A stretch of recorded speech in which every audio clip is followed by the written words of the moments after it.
Would-be actors are being driven away from a career on stage because of wokeness and lockdown, says TV and theater star Jenny Seagrove. She believes that while woke culture has brought about some improvements in the acting world, it has also taken the fun out of the profession and turned certain areas into minefields. The actress adds that lockdown has changed people's perception of work and made many would-be recruits shy away from the unsociable hours of acting. Jenny is appearing in a new play alongside Martin Shaw, her on-screen lover in hit high TV drama Judge John Deed. In Alone Together, written by the Archers actor Simon Williams, they play a couple divided and navigating challenges in a world of grief and disconnection. Grisly burial pit found at abandoned UK settlement highly significant. Latest, Jenny, 66, has a long relationship with the theatre. Her partner is producer Bill Kenwright, who has been Martin's best friend for 40 years. Martin and Jenny both believe theatre plays a crucial role in the nation's cultural landscape, but Jenny said she worried about those fresh to the acting world. She said, "I came across someone entering the business and saying, 'I don't want to do this, I want a life,' which I can't understand because it is my life. But people got used to easy hours in lockdown and they want their evenings and their weekends. We don't have that on stage or even filming sometimes, you give up your life. I often joke that work does get in the way of my social life, but it's a vocation. A lot of people now are coming into the business and saying, 'This isn't for me.' I find that really sad." She said that while welcome in some areas, woke culture had made performing less fun. She explained, "The business is changing in a way. I am going to add to really difficult territory here, but it has changed because of wokeness. It's not as much fun as it was because you really do, and quite rightly, have to think before you give someone a hug, and think about what you say all the time. It's sort of become a minefield.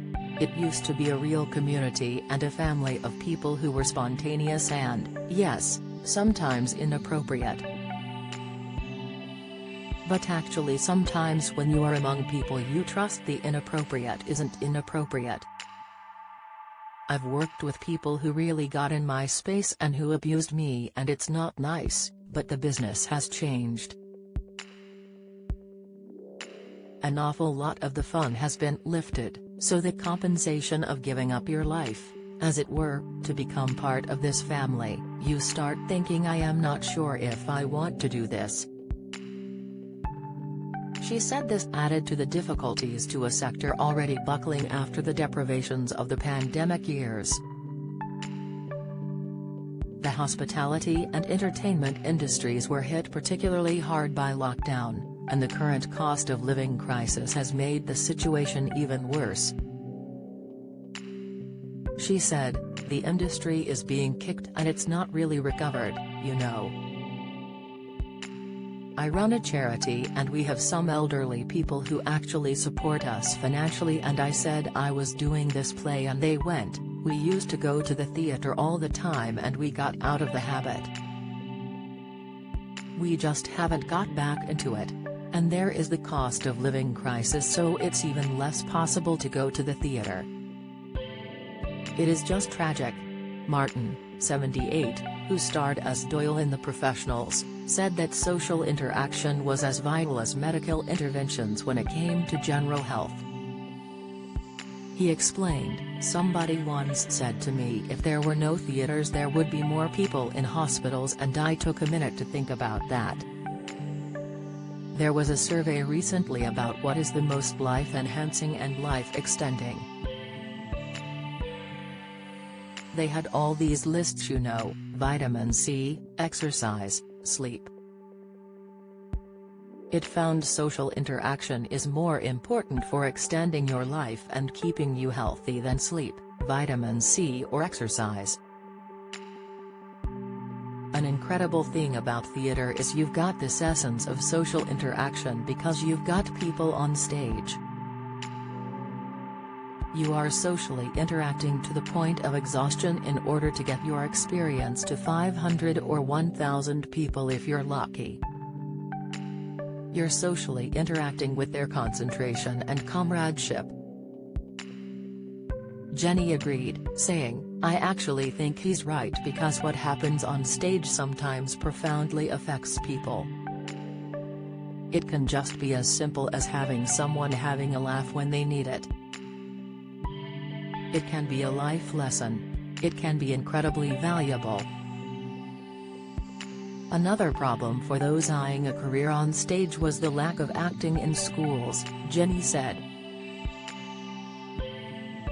She argued that this would help youngsters communicate in person in an increasingly digital world. She said, "I'm on a rant now, but what about theaters in schools, in education? It's nothing like when we started. It's about young people learning to communicate. The way society is going, you won't see other people at all, in fact let's all be AI." But both are excited about their new project that puts them on stage together. They have previously performed in productions of both Love Letters and The Cherry Orchard. Yet while the pair are firm friends, they are seldom mistaken for a couple, laughs Martin. He said, "It was always very clear that Jen's partner, Bill, has been my oldest friend for about 40 years and that Jen and I have been friends for about 25. It's called acting and we can switch it on and off." Jenny adds, "I did get an awful lot of, 'God he's sexy.' I'm really jealous." At the time, she said she had seen Martin on television last week and admitted, "I did zoom in and he is tasty." But could Judge John Deed, which attracted 9 million viewers for its finale, make a comeback? "The door is always open as far as we're concerned," said Martin. "Nothing would please me more, but I don't think the BBC would do it. I think they've moved on." Jenny added, "Maybe it's best to leave them wanting more." Alone Together premieres at the Theatre Royal Windsor, Monday, August 7 to Saturday, August 19. www.theatreroyalwindsor.co.uk